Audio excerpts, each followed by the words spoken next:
Shalom, this is Levi Shore. Welcome back to Sweet Good Torah. So we just learned something very interesting on Purim. We read the Megillat Esther twice. It tells the story of Mordecai and Esther, how they saved the Jewish people, how Hashem, even though he was hidden, he saved us from the wicked plan of Achashverosh and Haman. And we celebrate this in the holiday of Purim, how we were saved in a miraculous manner. But all throughout it, it just seems like it's a series of just random events. But really, what it's showing is that Hashem's hidden in the world, but He's running and controlling all the events of the world. So even though now it seems like you have all these world leaders, and it seems like they're in control. So you have all these things happening between President Trump and Vladimir Putin and President Vladimir Zelensky and the Ayatollah Khamenei and all these other groups, Hamas, Hezbollah. It seems like all these leaders, they're making decisions, but really Hashem is moving all the pieces around on the board, and He's doing it for a reason. And there's a tachlis, there's a goal of what Hashem's trying to accomplish. But one of the big things that needs to happen right now is the Jewish people need to wake back up. They need to do teshuvah. They need to remember. We need to remember who we are. Return to Hashem.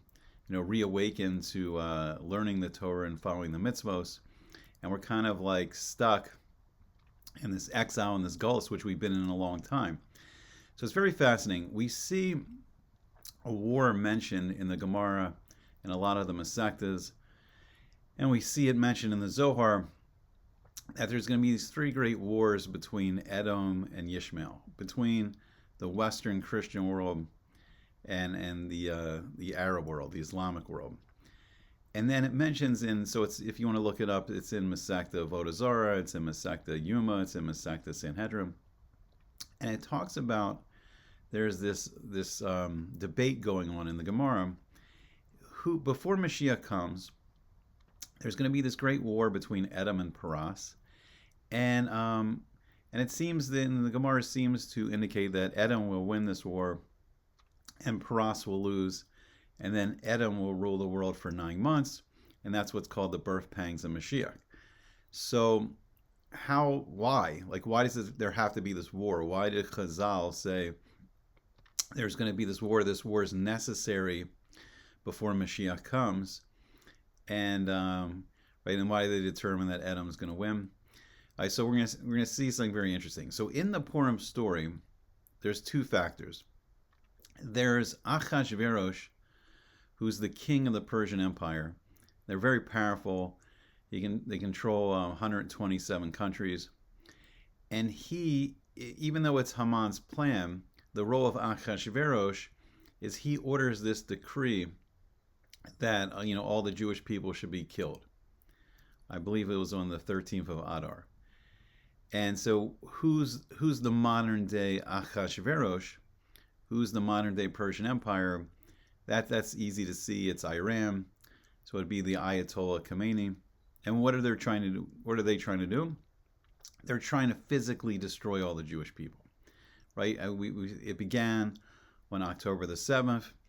And through their proxies, through Hamas, through Hezbollah, through the Houthis, through the Iranian military itself, just a constant barrage of trying to destroy the Jewish people. And then we've seen very recently, like yesterday, it was a fiery speech from one of the new Hamas guys, and they want to kill Jews all around the world. And Israel saw that they were staging potentially another October 7th attack, and all they've been doing during the ceasefire is rearming, and Israel's released a lot of terrorists from the prisons because of the hostage exchange deal. So they were all ready to go, and then Israel began to attack Hamas in Gaza again. So on one hand, we have this plan. So and then Iran. Why do they need nuclear weapons? They want a nuclear holocaust. They want the ability to physically destroy the Jewish people around the world. So we see the role of Achashverosh. Now, here's what's interesting. So what was the role of Haman? So Haman, his goal is that he wanted to spiritually corrupt the Jewish people, and then they would not be able to be, redeemed. And once again, this all started at Achashverosh's party, where he was celebrating that the Jewish people were never going to be redeemed, and Yirmiyahu, Jeremiah's prophecy of that after 70 years, Hashem is going to bring his people back. And we have a Gula, we would all return to Eretz Yisrael, rebuild the Beis HaMikdash, rebuild the temple. He was celebrating that would never happen, and he celebrated this by dressing up as the Kohen Gadol, dressing up in the clothes of the high priest, and then throwing a party like, see, you'll never return to Yerushalayim, you'll never return to Jerusalem, you'll never have a Kohen Gadol, a high priest, serve in the Beis HaMikdash, serve in the temple again, and I'm celebrating that it's not going to happen for you. Now, what Haman was trying to do is he was trying to corrupt the Jewish people. So he covered himself with like idols, whatever he did, and he wanted people to bow down to him. So he was trying to spiritually corrupt the Jewish people, and he was trying to get them to do idol worship, and that would prevent them, from, Hashem redeeming us, from Hashem saving us from the Persian Empire. All right, so who's the role of Haman today? So Haman, I don't know if it's specifically one person. I think there's a lot of liberal Jews that would, like to say that Donald Trump is like the Nazi, he's the ultimate evil. I'm not sure if he himself really is that, but it's this religion. It's this bizarre political religion that's taking place, that's trying to corrupt the Jewish people.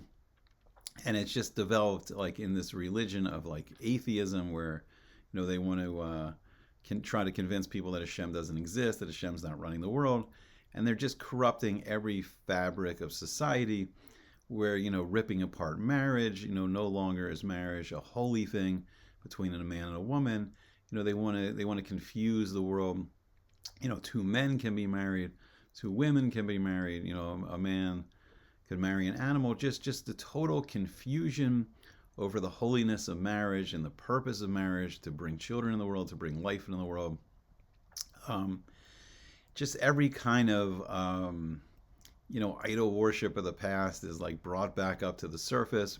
But the ultimate in idol worship is to have nothing above a person. So pretending Hashem doesn't exist, it's just like the worship of self-worship.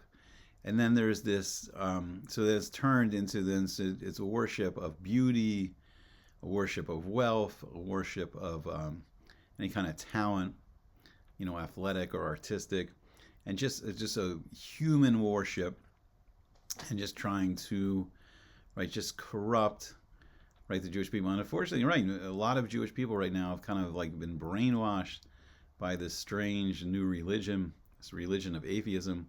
And that's the corrupting force of Haman. And there is dark secret societies and undertones of, there is a plan to do this. And we're seeing more and more on both sides of the political aisle.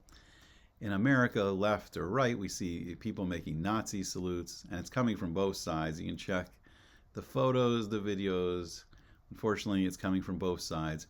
So like that whole structure of Edom, of America, of the West, is the spiritually corrupting force of Edom, right? So it's very interesting. So when we see in the Megillat Esther, when these forces, when Achashverosh and Haman are working together, it's extremely dangerous. And what they wanted was a total Holocaust, a total genocide of the Jewish people.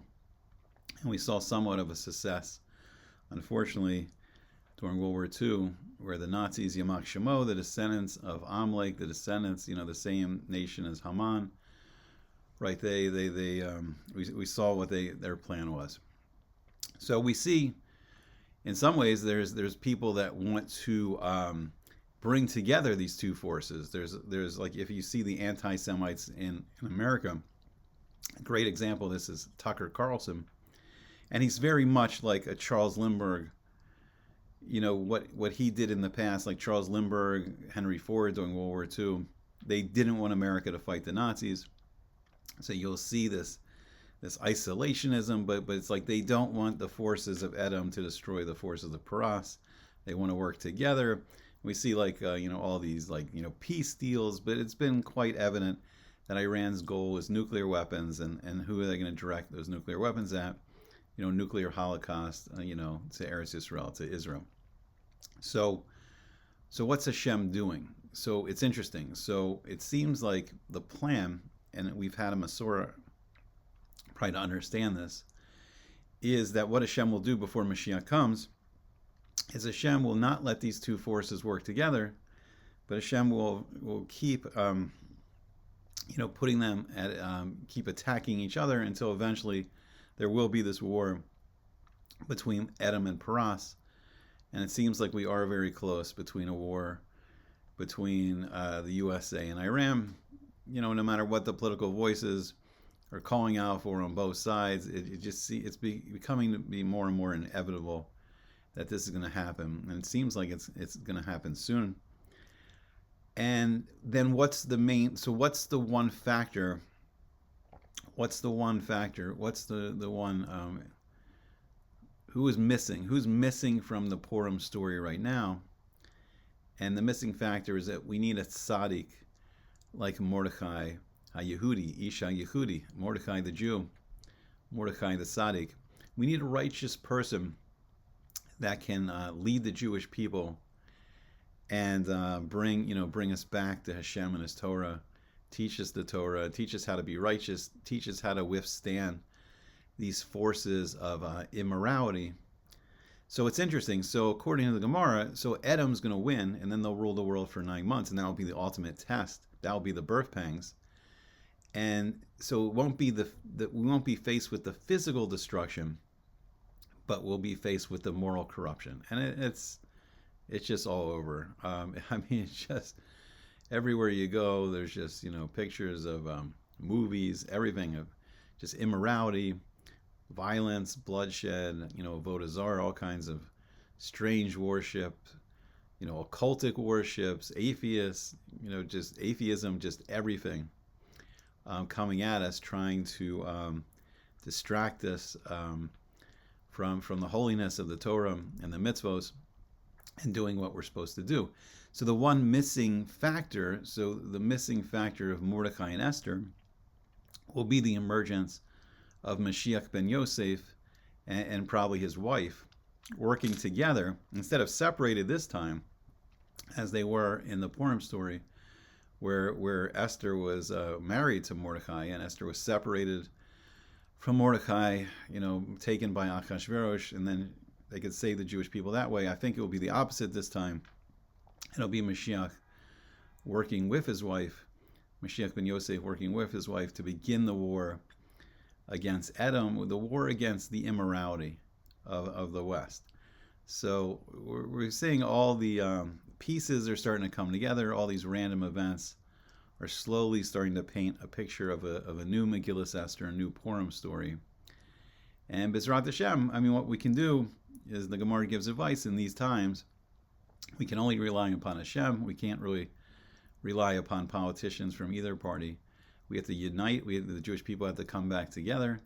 And we'll find great strength in learning Torah, doing the mitzvos, tefillah to Hashem, amun in Hashem, trust in Hashem, and then gemilas chasadim, doing acts of kindness for everyone around us, everyone in the world. And it's shaping up quick, so we'll see what happens. But B'ezrat Hashem, the Jewish people, their hearts and minds will be open again to Hashem's Torah and His mitzvos, and we'll begin to unite again as one people. And B'ezrat Hashem, we'll see finally the release of all the hostages from Gaza, and we'll see peace after the building wars that seem to be looming in the world. Okay, hope you enjoyed it. Hope to see you back again soon on Sweet and Good Torah.